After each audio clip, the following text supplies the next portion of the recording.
A Gênese, obra de Allan Kardec.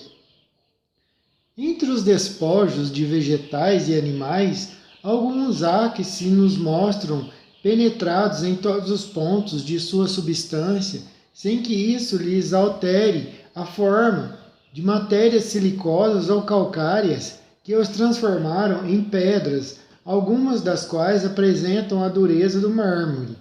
São as petrificações propriamente ditas, outras foram apenas envolvidas entre os despojos de vegetais e animais, alguns há que se nos mostram penetrados em todos os pontos de sua substância, sem que isso lhes alterasse a forma, de matérias silicosas ou calcárias que os transformaram em pedras, algumas das quais apresentam a dureza do mármore.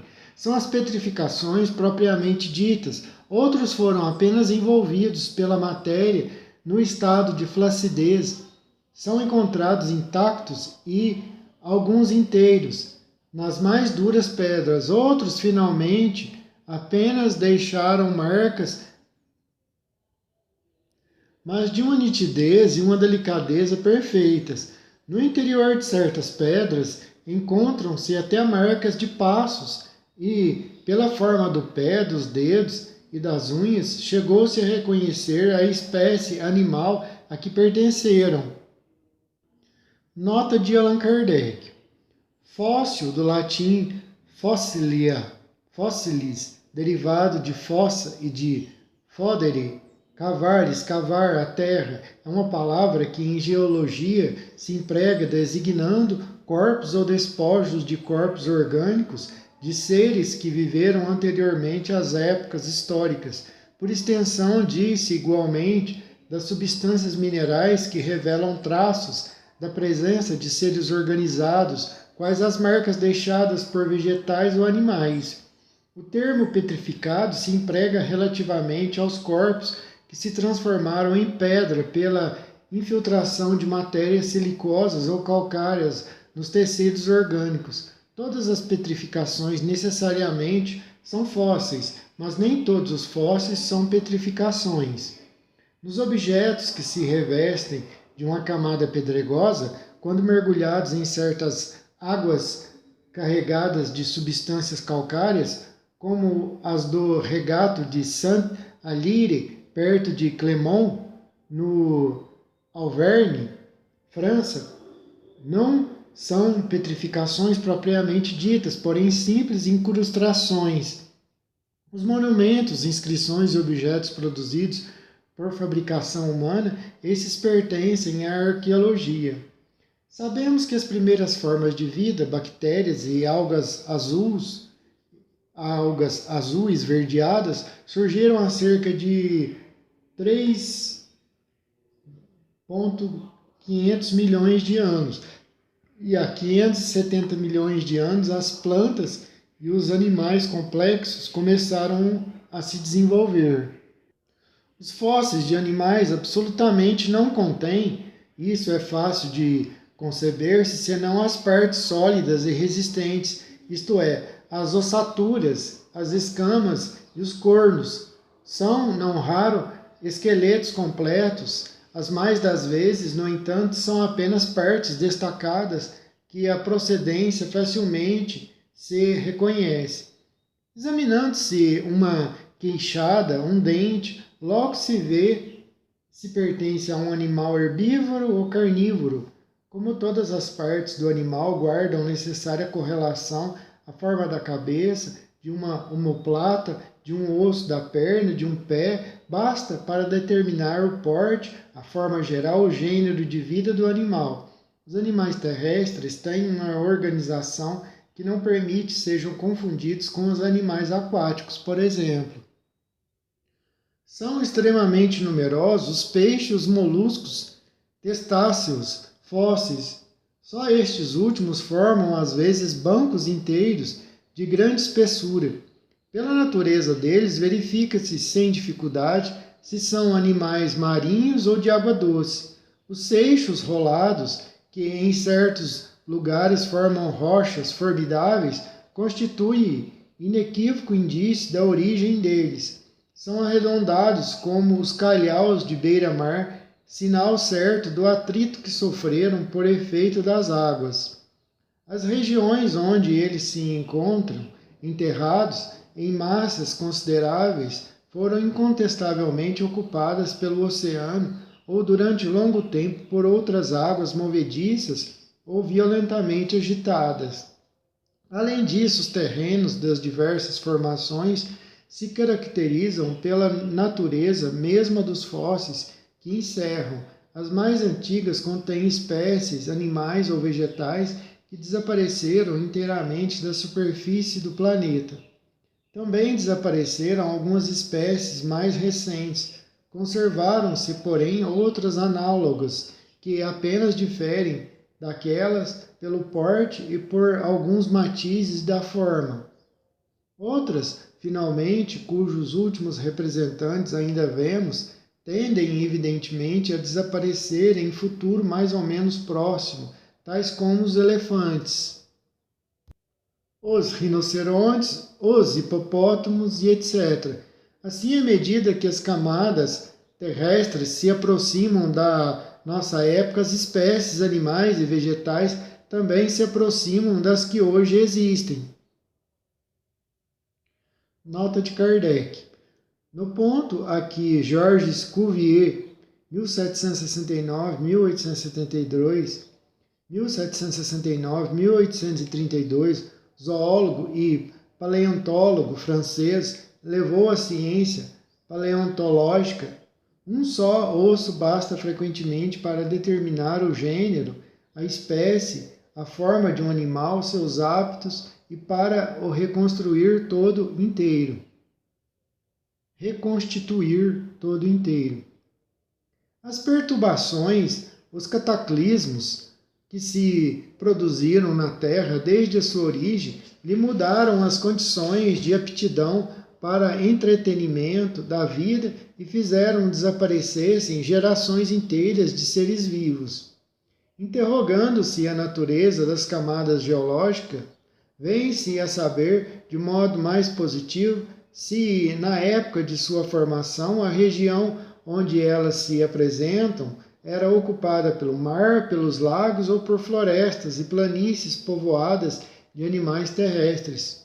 Conseguintemente, se numa mesma região se encontra uma série de camadas superpostas contendo alternativamente fósseis marinhos, terrestres e de água doce, muitas vezes repetidas, constitui esse fato prova irrecusável de que essa região foi muitas vezes invadida pelo mar, coberta pelos lagos e posta a seco. E quantos séculos de séculos, certamente, quantos milhares de séculos, talvez, não foram precisos para que cada período se completasse? Que força poderosa não foi necessária para deslocar e recolocar o oceano, levantar montanhas e etc. Por quantas revoluções físicas, comoções violentas, não teve a Terra de passar antes de ser qual a vemos desde os tempos históricos? E querer-se que tudo isso fosse obra executada em menos tempo do que o que leva uma planta para germinar. O estudo das camadas geológicas atesta, como já disse, formações sucessivas que mudaram o aspecto do globo e lhe dividem a história em muitas épocas que constituem os chamados períodos geológicos, cujo conhecimento é essencial para a determinação da gênese. São em número de 6 os principais, designados pelos nomes de períodos primário, de transição, secundário, terciário, diluviano, pós-diluviano ou atual. Os terrenos formados durante cada período também se chamam terrenos primitivos, de transição, secundários, etc. Disse, pois, que tal ou tal camada ou rocha, tal ou tal fóssil se encontram nos terrenos de tal ou tal período. Cumpre-se note que o número desses períodos não é absoluto, pois depende dos sistemas de classificação, Nos 6 principais mencionados acima, só se compreende os que estão assinalados por uma mudança notável e geral no estado do planeta, mas a observação prova que muitas formações sucessivas se operaram enquanto durou cada um deles.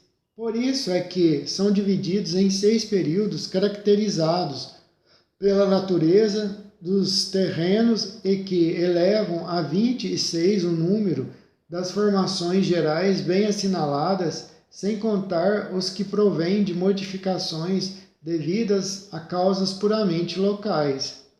Estado primitivo do globo.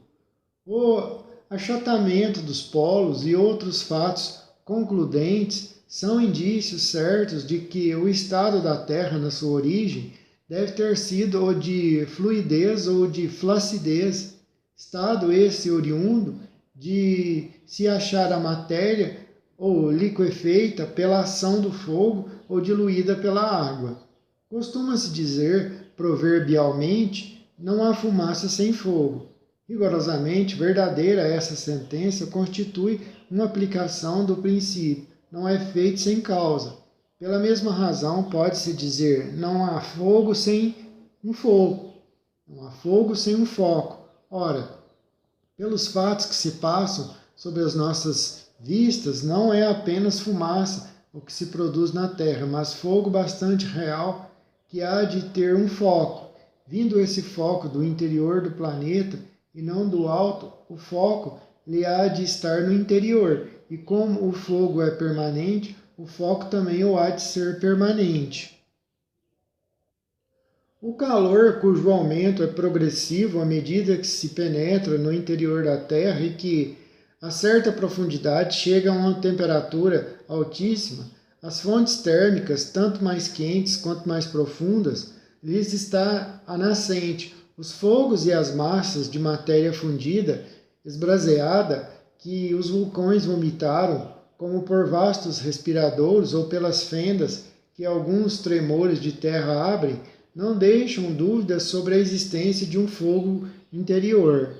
A experiência demonstra que a temperatura se eleva de 1 grau a cada 30 metros de profundidade, donde se segue que a uma profundidade de 300 metros, o aumento é de 10 graus, a 3.000 metros de 100 graus. Temperatura da água a ferver a 30.000 metros, ou seja, a 7 ou 8 léguas de 1.000 graus, a 25 léguas de mais de 3.300 graus, temperatura que nenhuma matéria conhecida resiste à fusão.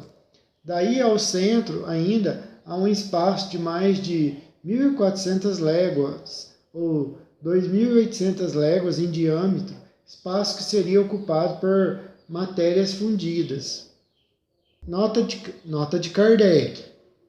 Escala do tempo geológico moderna corresponde ao início da era pré-cambriana.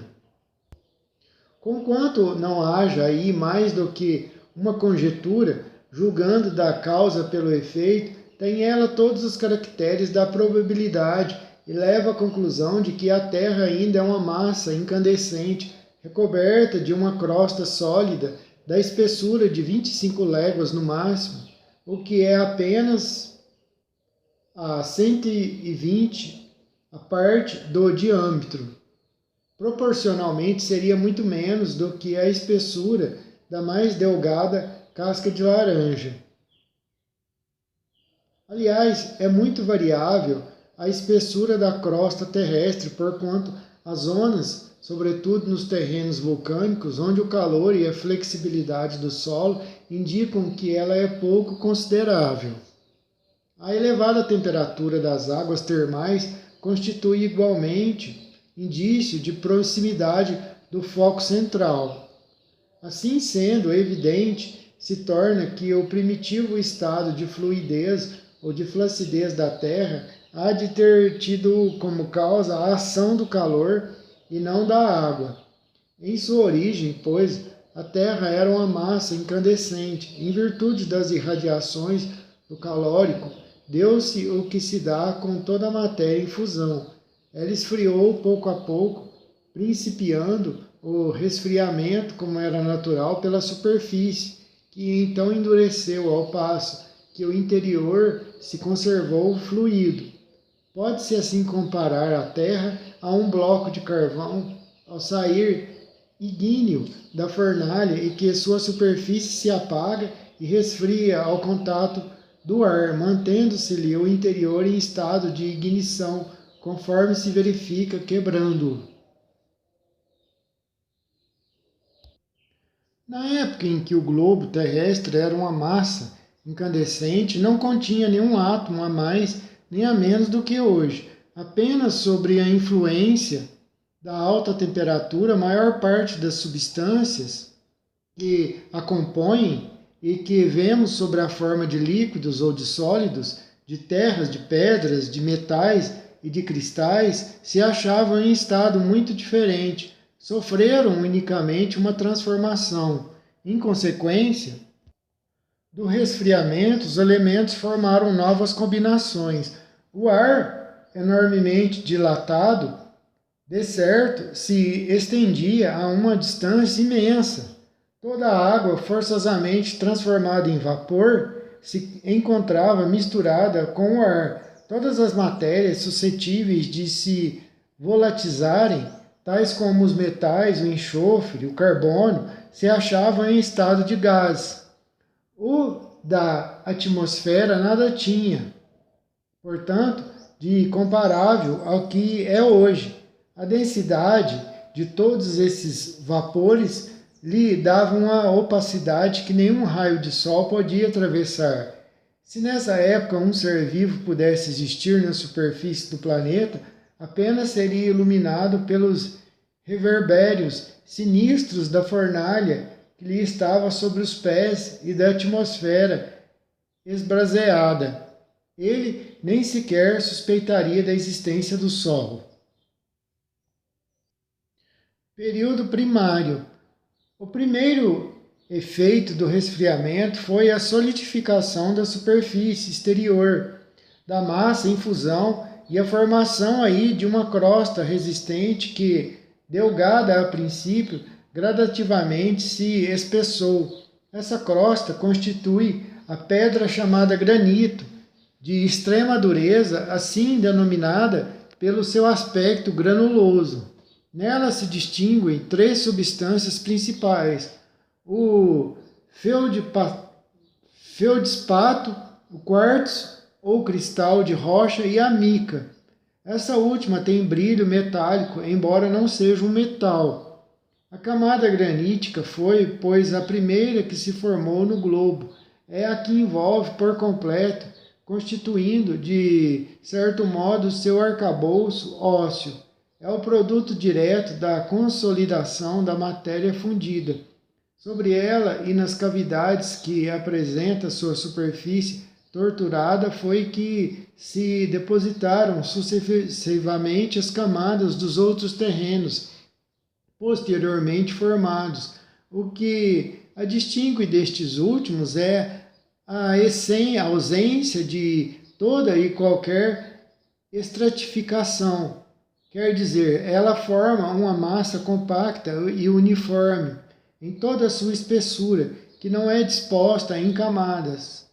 A efervescência da matéria incandescente havia de produzir nela numerosas e profundas fendas, pelas quais essa mesma matéria extravasava. O efeito seguinte do resfriamento foi a liquefação de algumas matérias contidas no ar em estado de vapor, as quais se precipitaram na superfície do solo. Houve então chuvas e lagos de enxofre e de betume, verdadeiros regatos de ferro, cobre, chumbo e outros metais fundidos. Nota: refere-se à parte da era pré-cambriana, de acordo com a escala de tempo geológico moderna. Infiltrando-se pelas fissuras, essas matérias constituíram os veios e filões metálicos. Sobre o influxo desses diversos agentes, a superfície granítica experimentou alternativas decomposições. Produziram-se misturas que formaram os terrenos primitivos propriamente ditos, distintos da rocha granítica, mas em massas confusas e sem estratificação regular. Vieram a seguir as águas que, caindo sobre um solo ardente, se vaporizavam, de novo recaíam em chuvas torrenciais e assim sucessivamente, até que a temperatura lhes facultou permanecerem no solo em estado líquido. É a formação dos terrenos graníticos que dá começo à série dos períodos geológicos, aos quais conviria se acrescentasse o do estado primitivo de incandescência do globo.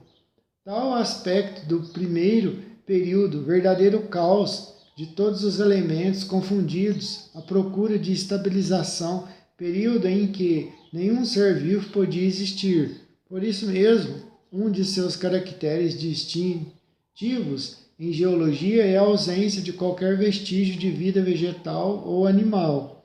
Impossível se torna assinar duração determinada a esse período, do mesmo modo que aos que lhe seguiram, mas, dado o tempo que se faz mister para que uma bala de determinado volume, aquecida até o branco, se resfrie na superfície, ao ponto de permitir que uma gota de água possa sobre ela permanecer em estado líquido, calculou-se que, e essa bala tivesse o tamanho da Terra, necessário seriam mais de 1 milhão de anos. Período de transição. No começo do período de transição, ainda pequena era a espessura da sólida crosta granítica, que, portanto, resistência muito fraca oferecia à efervescência das matérias enfogadas que ela cobria e comprimia. Produziam-se, pois, intumescências, despedaçamentos numerosos por onde se escapava a lava interior. O solo apresentava desigualdades pouco consideráveis.